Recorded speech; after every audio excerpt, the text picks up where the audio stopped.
Okay, welcome to your Tuesday night, or depending on when you're watching this, Wednesday video lesson. We are going to build off of what we started earlier today or yesterday on Tuesday with transformation notation. And instead of applying it to just like random points, we're going to apply it to some of our parent functions. Our learning goal, we're going to use transformation notation to make graphs. Our first example, we're going to graph f of x equals this equation and state the new domain and range. Yes, you know how to graph this from grade 10 and from previous units. That is just a function in vertex form, so quadratic. You could plot your vertex and use your step pattern. We're going to use, just to build off that, we're going to use transformation notation.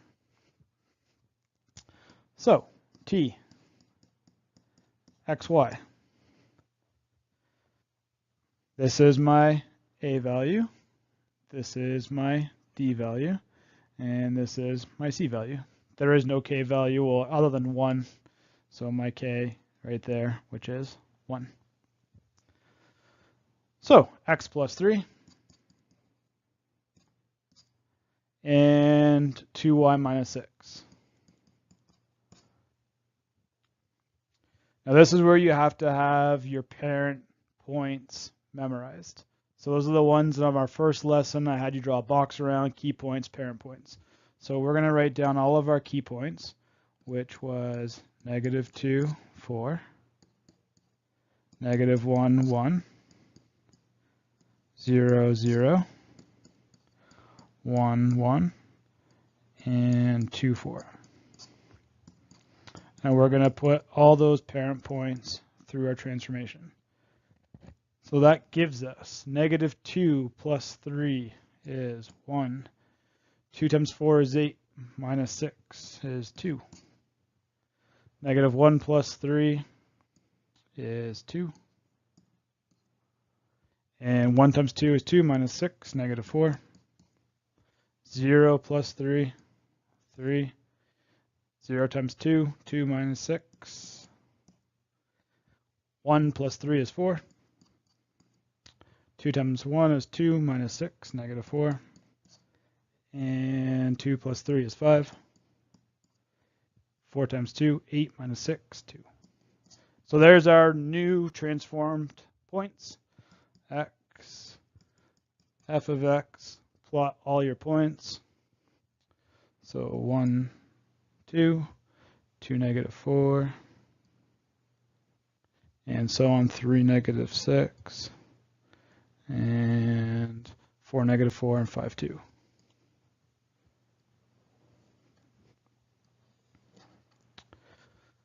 So there is our function.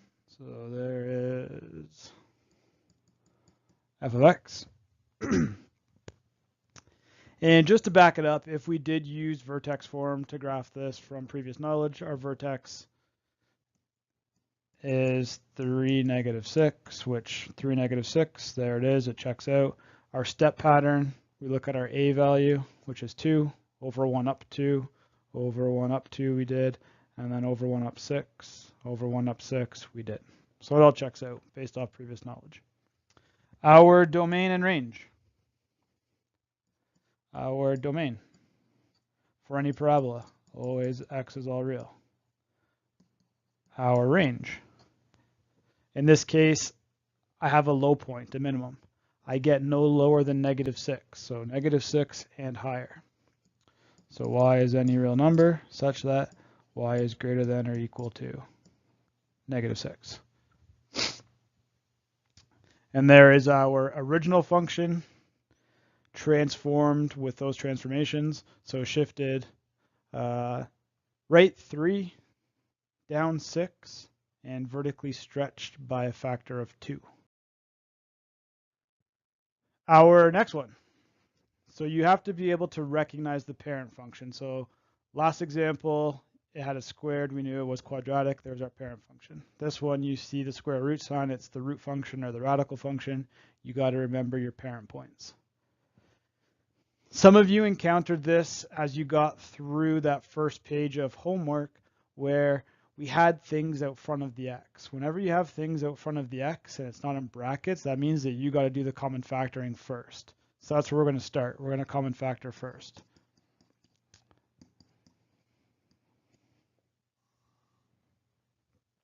So I got to get rid of, you have to recognize I got something out front of the x and it's not separated by brackets. So I got to common factor that value out.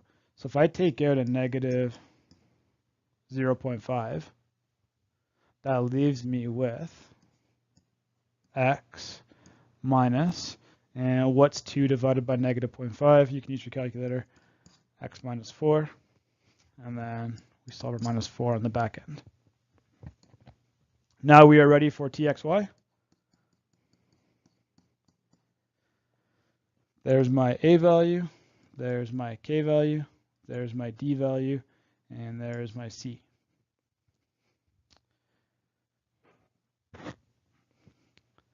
For our transformation notation, x over k, so x over negative 0.5. In other words, really we are, now you can use your calculator and do 1 divided by negative 0.5, or again, what's negative 0.5? It's negative 1/2. X is always opposite. What's the opposite of dividing by 2? Multiplying by 2. Or if you use your calculator, 1 divided by negative 0.5 gives you negative 2x plus 4, and then 3y minus 4. Our parent points. Our parent points for the radical. Remember, ones that have nice square root. 0, 0, 1, 1,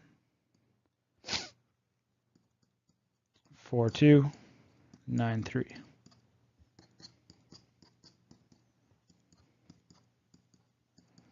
Put those through your transformations.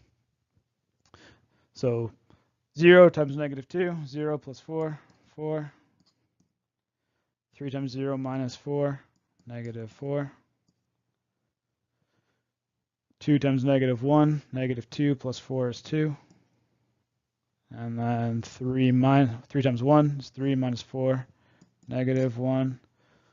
4 times negative 2, negative 8, plus 4 is negative 4.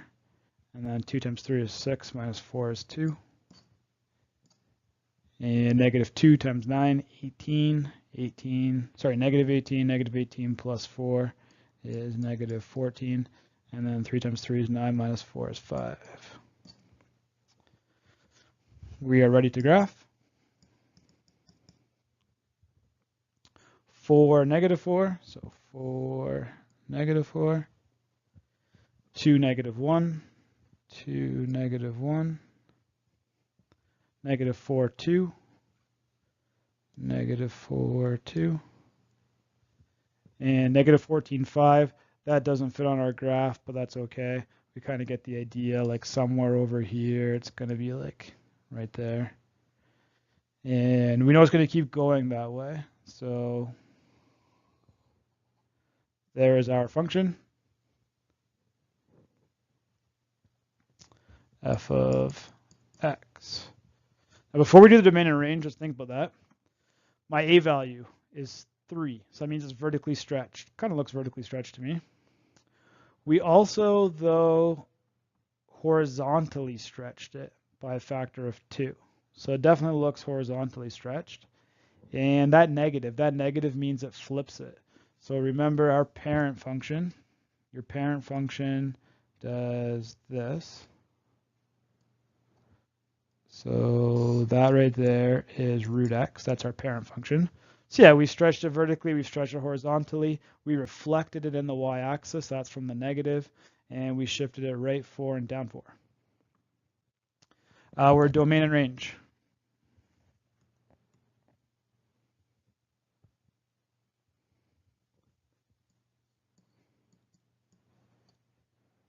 Domain. Basically, I'm at 4, that's my starting point, so there's my starting point, and I keep going to the left. So 4 and less. So x is any real number such that x has to be less than or equal to 4.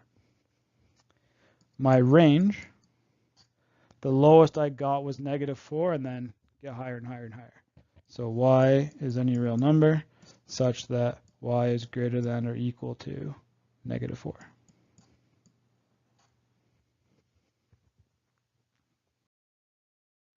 Number 3, our final kind of parent function. Well, I'm not going to bother doing linear. It just makes a line. It's easy to graph.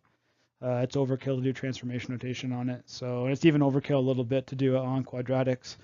But just to show you, we did that for example 1. So I'm not going to focus too much on linear. So we had the root, radical, we did quadratic, and now we're going to do the reciprocal function. Now there's nothing that has to be common factored on this one. So we can go right to txy.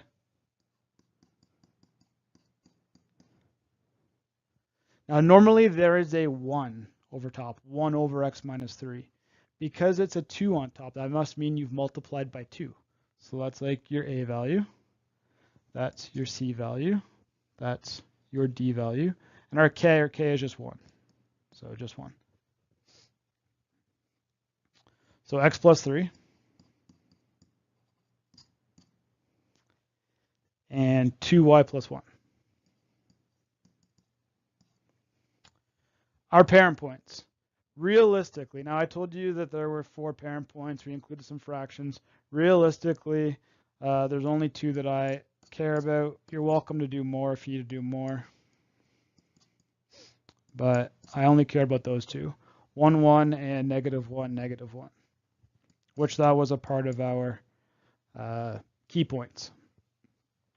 So 1 plus 3 is 4. And 2 plus 1 is 3. And then -1 plus 3 is 2. And -1 times 2 is -2. Plus 1 is -1. What we are going to do, though, is we are going to put our asymptotes through. Because remember, this graph has asymptotes, so lines that your function gets closer to but can't touch. So we have a vertical asymptote. So I'm just going to write VA for vertical asymptote. And the vertical asymptote normally has an x value. So it doesn't matter what y is, all that matters is the x value. So normally our vertical asymptote is at x, and then who cares what the y value is. So I'm going to put that through, and even putting 0 there, we should probably put NA. So all I'm going to do is put the x through. So normally my vertical asymptote is at 0. So 0 plus 3 is 3 NA. My horizontal asymptote, that's normally at like y equals 0. So we don't care about our x value. We do care about our y, which again, that's normally 0. So we're not going to put our x through, but we are going to put our y through. So 0 times 2. So remember, these are always, normally we have like a vertical asymptote at x equals 0 and a horizontal asymptote at y equals 0. So we do our y. 2 times 0 is 0, plus 1 is 1. Transformation-wise, that makes sense. If we look at this, my whole graph is shifted to the right 3, which means my vertical asymptote moves from 0 to 3. If I look at this, my whole graph shifts up 1. My horizontal asymptote goes from 0 to 1. So let's put our asymptotes on. So we have one at a vertical asymptote at x equals 3. So right there, draw a dashed line and label it x equals 3. And don't forget f of x and x. We also have a horizontal asymptote at 1.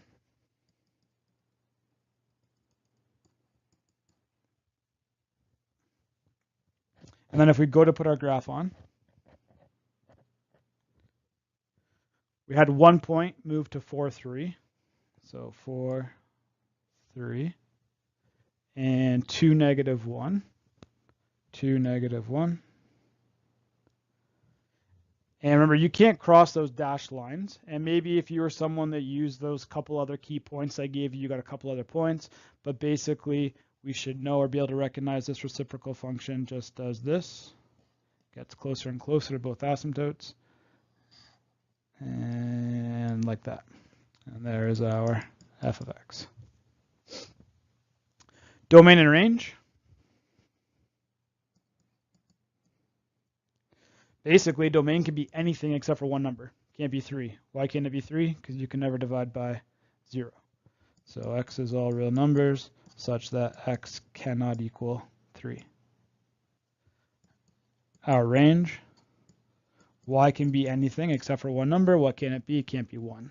So y can't equal 1. Our last example, we're not even going to be taking a function that you know. We're just taking that blue function and we're going to put it through all of those transformations.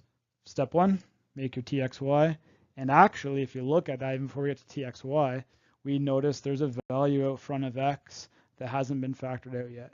So let's factor that out first. So 3f, if you factor it at 2, leaves you with x minus 2.